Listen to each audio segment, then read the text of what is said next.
Well, alrighty then. Is this now? We finally got a pretty decent move to the downside. A little bit of an engulfing pattern, almost a 1% drop on the S&P 500. Some signs that we've been looking for. Some signs that of weakness that we've already seen, and a few more signs that we saw on Friday. So I'm going to break down now. Okay, what do we think next week? What's next week going to look like from a technical perspective, based on how we closed here this week with the type of move that we had? Is this the beginning of the intermediate pullback that we've been expecting for this past month or so? So I'm going to break that down in today's video. We're going to talk about this safety trade and how how the market's been moving and how it's been anticipating this pullback, how people have been anticipating this pullback with the types of moves that are going on in different asset classes.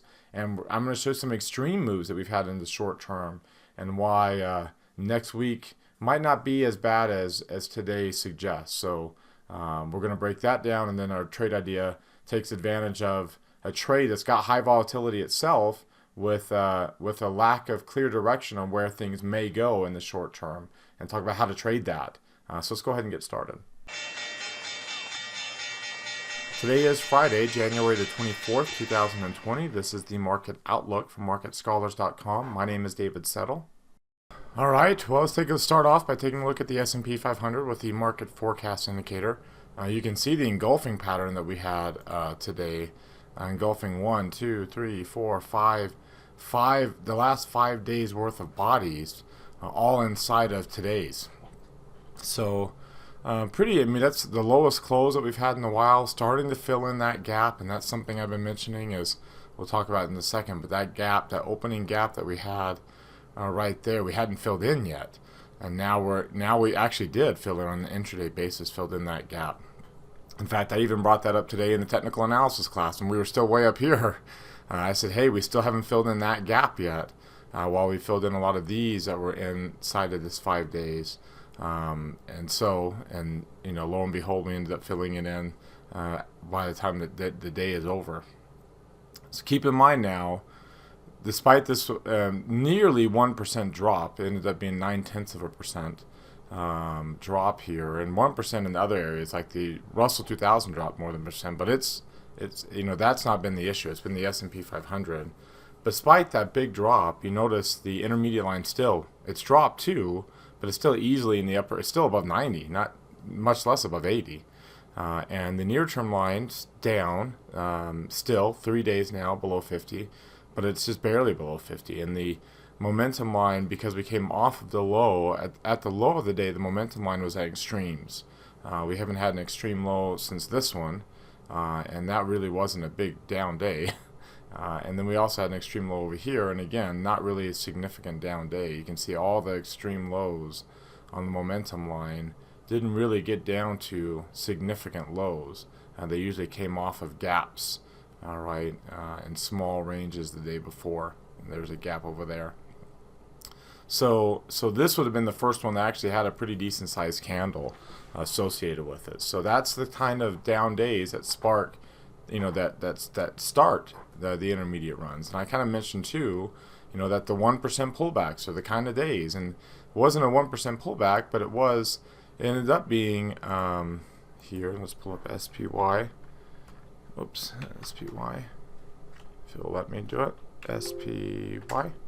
It ended up being more than a 0.5% drop, and we've had one of those too over here when we had that big post. On January the 3rd, we had a big opening gap to the downside before rallying. We had a couple more over here on the Trump tweets that he would wait until his next election to do this trade deal. Those didn't get to 1%, but it did get past a 0.5%. Well, here's another 0.5% drop. That was a 1% pullback. That wasn't, but it was a little choppy for a while. And then this is now a 1% pullback. If you notice on the zigzag chart here. Here we are, 1% pullback now. So, and keep in mind that, I don't know why this isn't moving up with my other charts, but there's the pullback to get to a 23% retracement level That's going to get your intermediate line at least below 80, of course. It might also get it below 50, considering the size of that move now. Again, the more you expand the range between 0 to 100, because 100 stays right there. So the more you expand that range, the more the gaps between. See, if I activate this, you notice, see how the gaps between these lines get bigger and bigger and bigger and bigger and bigger. So that means a 23% move, which in and of itself is not a big move. It becomes bigger and bigger because this run has been so large. So keep that in mind too, that probably now will bring the intermediate line just a little bit below 50, just getting down to that level. Of course, it obviously will if we were to get down to 3150, which is now almost 150 points away. So if you look at the Bollinger Bands, we've also kind of we've got this gap, and we're filling in this volume gap here down to where the next volume node is, right on the 23% Fibonacci retracement level. We are still, even with this big move, still in the upper half of the Bollinger Band range. You can see down here, we've only briefly, this whole time, briefly spent 1 day below and the lower half of the Bollinger Band range. So that's, again, it kind of puts today's move in context in terms of how serious it is, and whether or not that this is the intermediate pullback. And it might be the beginning of it, but it definitely isn't the ending of it, because it's a process to get an intermediate pullback. It takes multiple weeks, and it'll still take a couple of weeks for us to even start, and maybe another even week for us to even start this one that we're on right now. So if you take a look at the Russell 2000, remember it's been more bearish.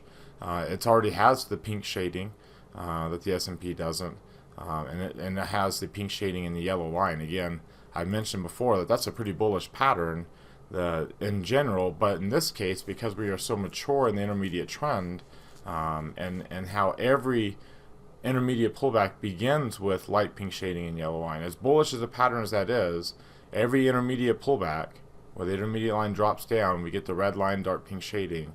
It always starts with light pink shading in the yellow line.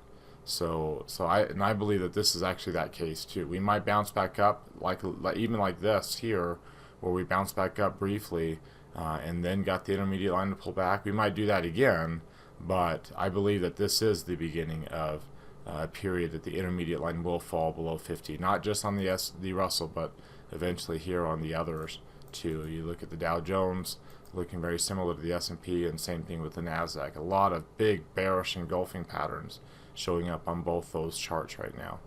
Alright, before we look at some other charts, I invite you to subscribe to our YouTube channel. Mouse over our logo right here on the bottom right corner of your screen. Hit the red subscribe button that pops out. There's also one down below this video that notifies you when these videos are posted. Hit the thumbs up icon down below the video. That tells us two things: that you liked our video today and you want us to do it again on Monday. If you don't like our videos, then you don't have to click on anything. Also, while you're down there, comment, what did you get out of today's video? We'd love to see what you got out of it and why you watch. Join our website at marketscholars.com. There's a link right there in the top right corner of your screen. Click on that link. It takes you to a page where you can subscribe to our site for free. Follow me on Twitter for more content in between these videos from day to day, and join our Market Outlook Facebook group that we've created. I also invite you to check out our Market Outlook live videos that we do at 3:30 Eastern Time on the days that I do the Market Outlook. We review all of our old Market Outlook trade ideas. We manage them all the way to the time that we close them. It's a very highly requested product that we've had, and so make sure you check that out. That's something that interests you. We also have our class schedule here. You get access to all of our trading rooms with our monthly plus subscription plan. So you can get more details on it right here. That also gives you access to our Market Outlook live videos. And then finally, engage with us on social media. Click this little heart. It opens up this window. You can like today's Market Outlook tweet there. Also click this thumbs up. It opens up your Facebook account, and you can like today's Market Outlook Facebook post there. Again, the more you engage with us on these platforms, the more that they will promote all of our content to the top of your timelines, so you don't miss anything that we put out there. Alright, now let's get back to the charts, and let's take a look at the long-term chart and how this week ended. So you notice, again, we didn't have that transition candle. Now, when we get a transition candle, it will be a bearish week.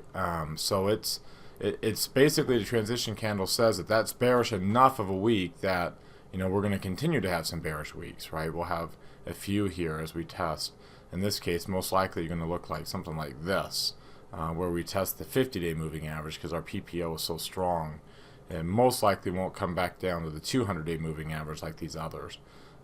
Very similar, as I mentioned in the past, to this over here. I've always kind of said, and I've said this in all of our classes too, that this, I don't think that we are in a period like 2018 for a variety of reasons. And, you know, again, check out my technical analysis class at Market Scholars. I dive into all those reasons, and it's pretty clear that we are not like 2018. We're more likely, in my opinion, like 2017. The beginning of 2017 here. We obviously did not close above last week's high point. We'll either get a transition candle this next week or some more candles that look like that look like this one, where it's a bullish candle but still not above last. We're not going to close above the prior week's high. If you take a look here at where we're going to open up next week on the Hakinyashi, which is the midpoint of this week's candle, you'll notice that we're going to open next week's candle open at 32.87. We're currently trading at 32.95. So right, we're still going to be bullish, but you can see how easy it's going to be to get a lower shadow. We'll have an upper shadow too.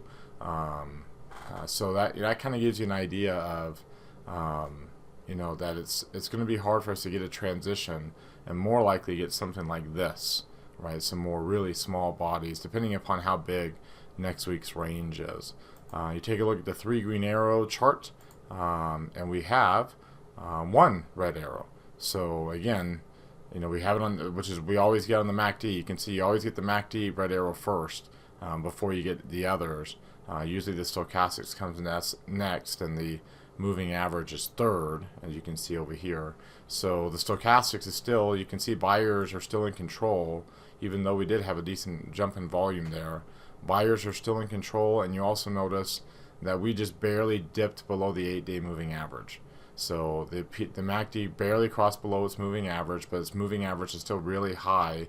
Usually the moving average will come down by the time we start this intermediate pullback. So, you know, it's still the orange line is what I'm talking about, the average. You know, it's still pretty high up there. So don't be surprised if we don't, you know, have some ups and downs here before we really break that 17-day moving average, which usually leads to the pullback, right? Right when you break the 17, here, let me zoom out. When you break the 17, that's a pretty decent sign that, okay, now we're going to be pulling back. Here's the break of the 17 as well. Now we, you know, pull back, and here you had a couple breaks of the 17 and you held the 30, and then over here you finally broke the 17, and that's when the intermediate pullback really got going.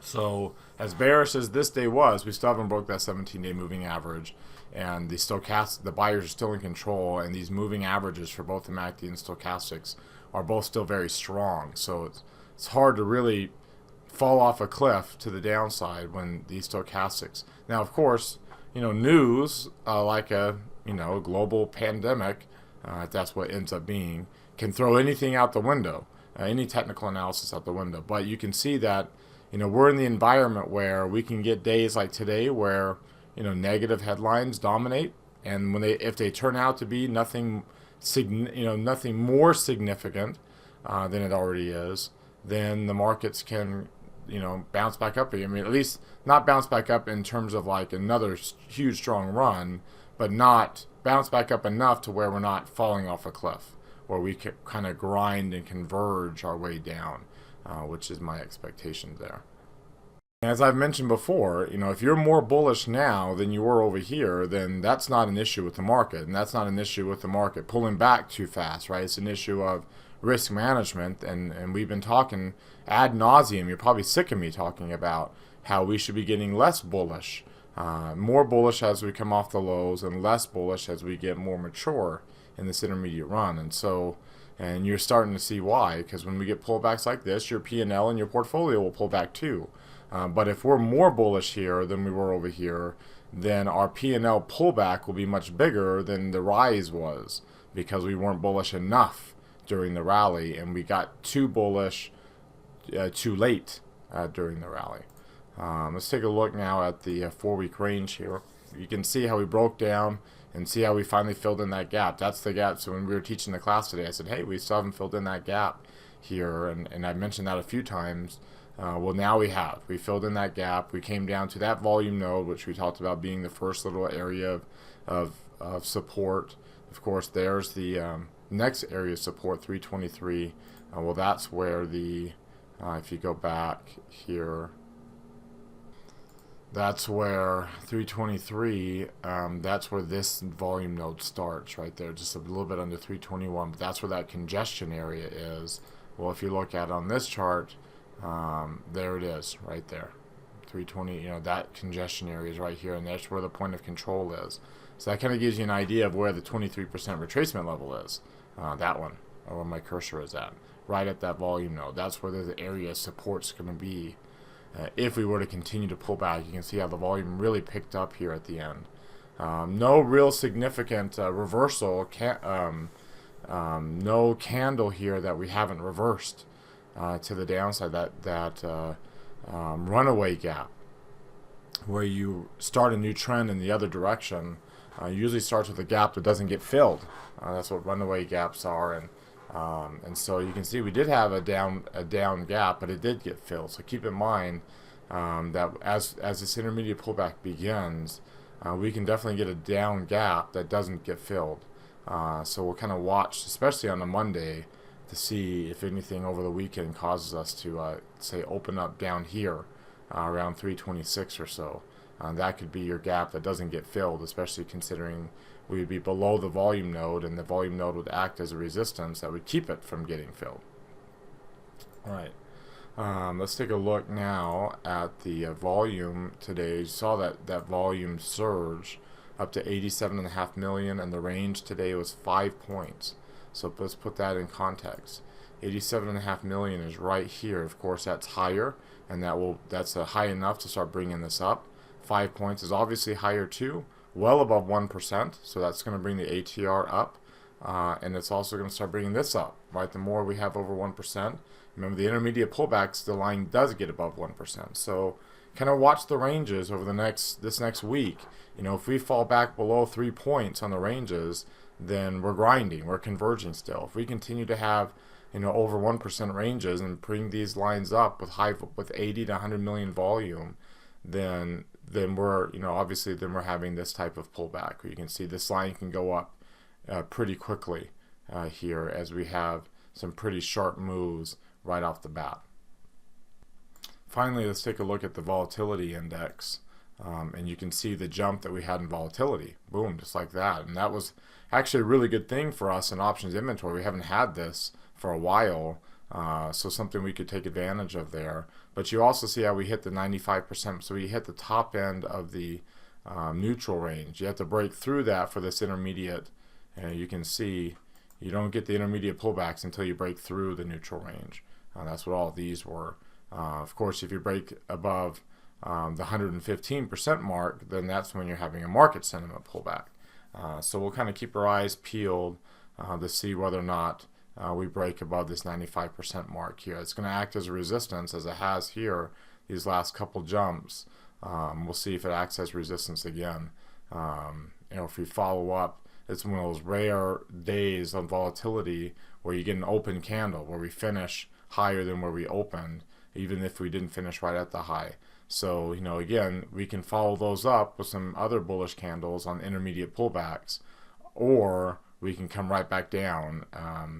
So considering that more often than not we have filled in days, then I would expect a filled in day where we start high and come low throughout the day and finish at the low. I would expect that on Monday, until I see otherwise, until we see another open day and break through that 95% mark. Then we say, okay, now we're having this, now we're going to have more of this intermediate pullback that we've been expecting, and it might occur a little bit quicker than what we had, it might occur a little faster because of news headlines that the market wasn't anticipating a week ago. obviously with this virus outbreak. So to summarize, the posture still is strongly bullish, despite a 1 day is not an intermediate pullback. It is a process, and there's been signs that we've been in a very mature intermediate run, and we've been talking about how to deal with that. And so in the last few weeks of these market outlook videos, some of those signs are starting today to come to fruition. We still are missing a few here and there to really solidify that, okay, now we're on this intermediate pullback. So next week will be a really important week, whether we kind of continue a slow convergence or whether or not that this intermediate pullback picks up a little bit of steam next week and we really start heading lower towards support, towards Fibonacci support. Again, we've had some really good few months of gains, so a week or two of selling is not a bad thing at all, right? It sets us up for another run of a multi-month intermediate run, especially this time of year, typically heading into early February, which is relatively bearish. Now, the last week in January is typically bullish, so weigh those two things together, and that's, like I said, next week, if we end up with a seasonally bullish week, then the convergence this process will take some more time. But if we end up with some pretty decent up days, finally get that 1% drop with all the other signs that we've been getting and we've had that signify this mature intermediate run is closer to its end than its beginning, then we can get there quicker. We can get to that support level quicker. And maybe a market turmoil on CNBC might set us up for the low point that we need. So what do you think? Do you agree with that technical assessment? Do you disagree? There's a link popping out right there in the top right corner of your screen. Click on that link. It opens up a poll. And let me know what you think. If you click disagree, comment down below on why. You're either a lot more bullish or a lot more bearish than I am. So let me know what you're seeing on the charts, whether it's an indicator, whether it's a macro indicator, whatever it is. Share with the community what you're seeing that would suggest why you're either more bullish or more bearish than we are here. All right, now let's take a look at what's driving the price action today. And of course, we all know it's this virus outbreak. But you can also see the environment that we were setting up in emerging markets, IWM, SPY, crude oil. Crude oil had already fallen with the Iran issues, and then finally this virus is the next leg lower. So you can see now kind of everything else following these commodity price break lower, and gold rising and real estate rising, and the dollar and bonds are starting to rise over the past few weeks. And the only asset class that hasn't kind of taken note of that has been equities, and they finally started to remember, equities can stay irrational longer than you can stay solvent. So it looks like they're finally starting to join the party in terms of a risk off type move. In fact, if we take a look at just this week alone, sorry, wrong one. Just this week alone here, so we'll go to the beginning of Monday and go out to a 10-minute chart. Then you can see how everything had been declining already going into the week, and now we finish with a 1% drop. Emerging markets down 3.5%, largely because of China. Crude oil down over 7%. Small cap stocks down 2%. So it's a risk-off week. If I were to go back to a 4-week chart, so 2, 3, 4. Here, let's change that time frame to like in 30 minutes.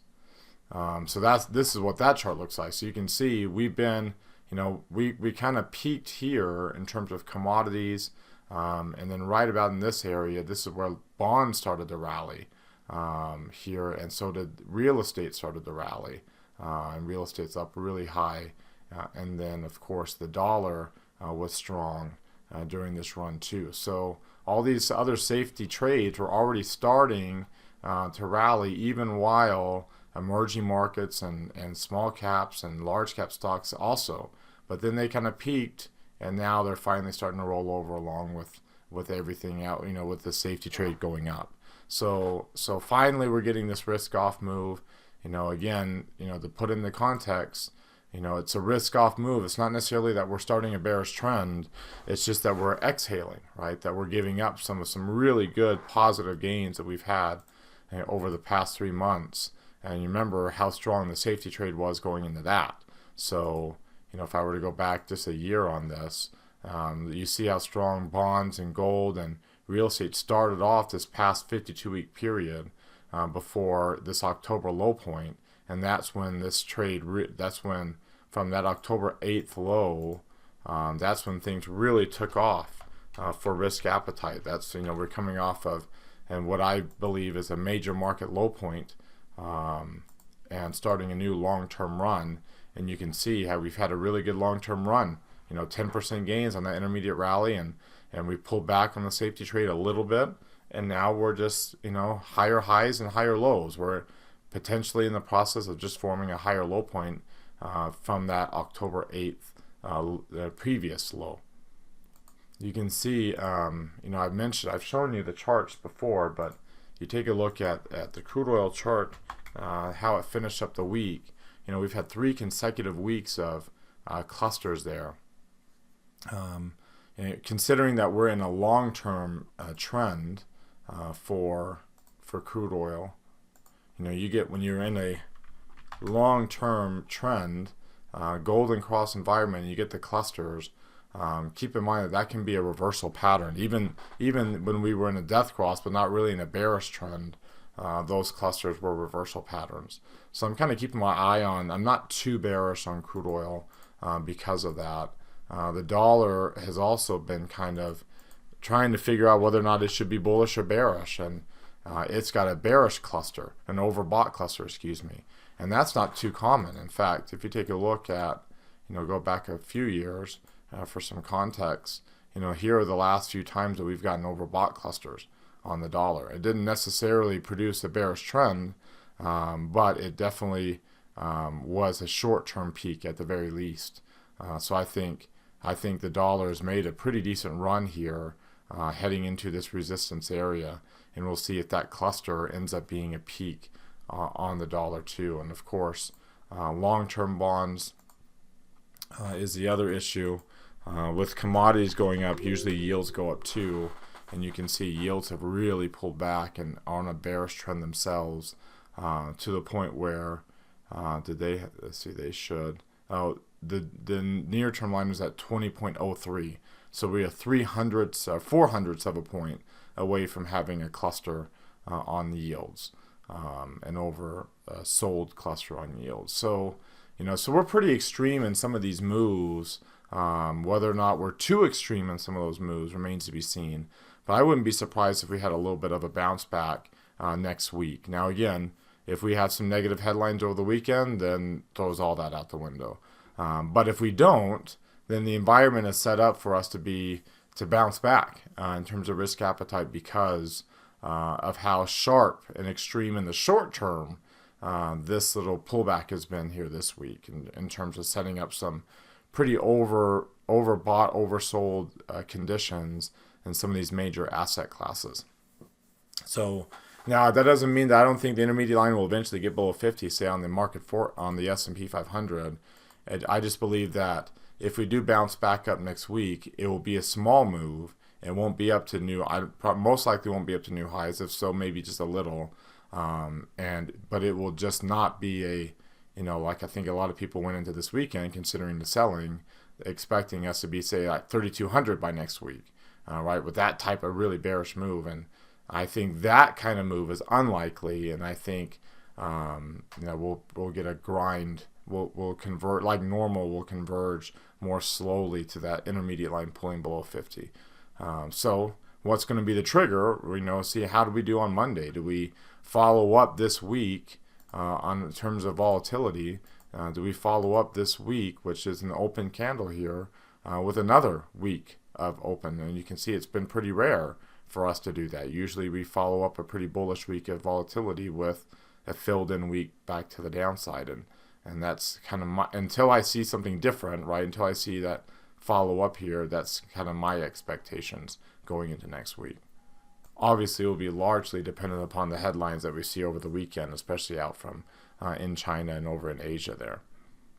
If we take a look at the sector rotation and look at the same kind of 3-month period, you can see technology, communication services, healthcare has been really strong. On the other end of the spectrum, real estate, utilities have been weaker, staples have been weaker. Okay, so now let's just go back to just this week alone and look at it on a 10-minute chart, and you can see, okay, these weak areas have been strong, except for technology's held up some strength. But the weak areas have outperformed, and energy continues to underperform. But some of the stronger areas have pulled back. Healthcare, financials have pulled back. And remember, they've, if I were to go back to, again, that 4-week time frame here, go to an hourly chart on this, or 30-minute chart. If you look at the week, you can see some strong sectors that we've had: technology, communication services, industrials, very cyclical sectors. Well, industrials have already started to pull back.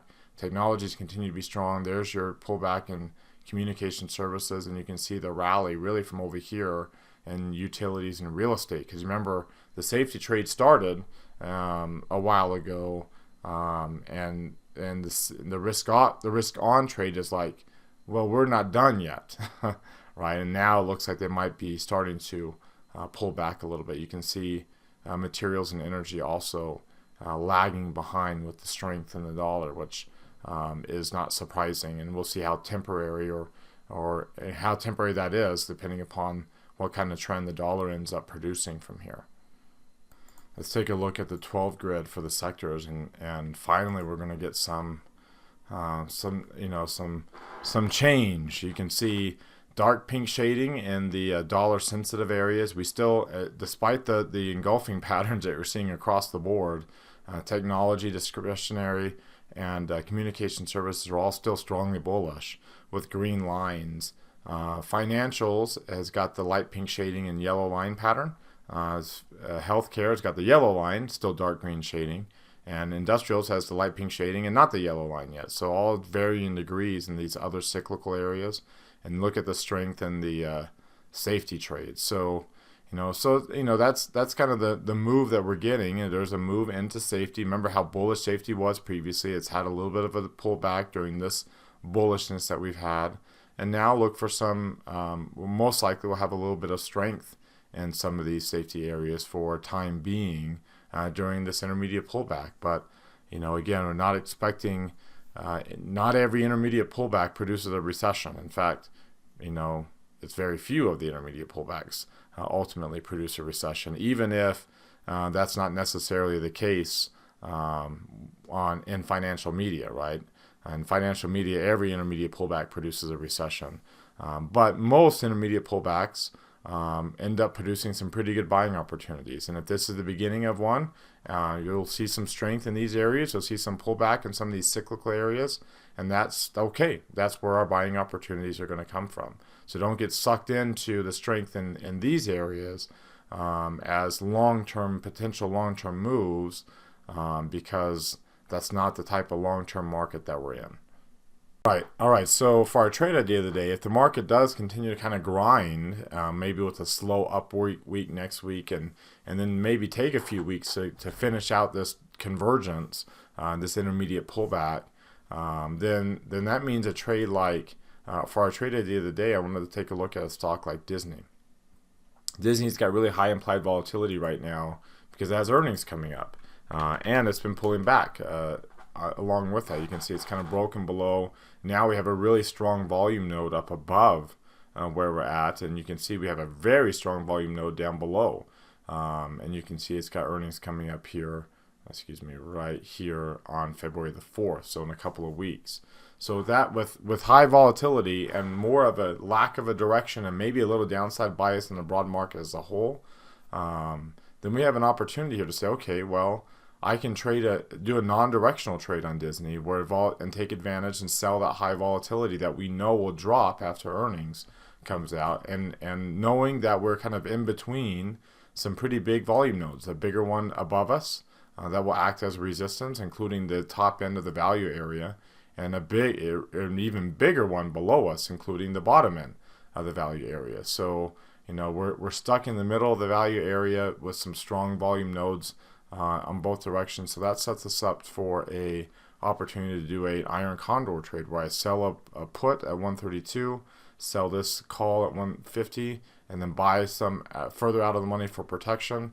So that set these blue lines here, that sets us up for this trade, where I get 560 bucks for a, excuse me, let's get rid of that one. There we go. For $700 of risk, I'm getting $292 of reward. Again, that's from my risk management standpoint. Because of the earnings, I didn't put on a full position. This is about 3/4 of a position because it is still high probability in nature, and it's got a decent reward. And of course, my risk that I'm willing to take is what I'm trying to make. So I'm not going to lose. I don't want to lose 700 bucks. I'd be willing to lose $292 on this trade to try to make that 292.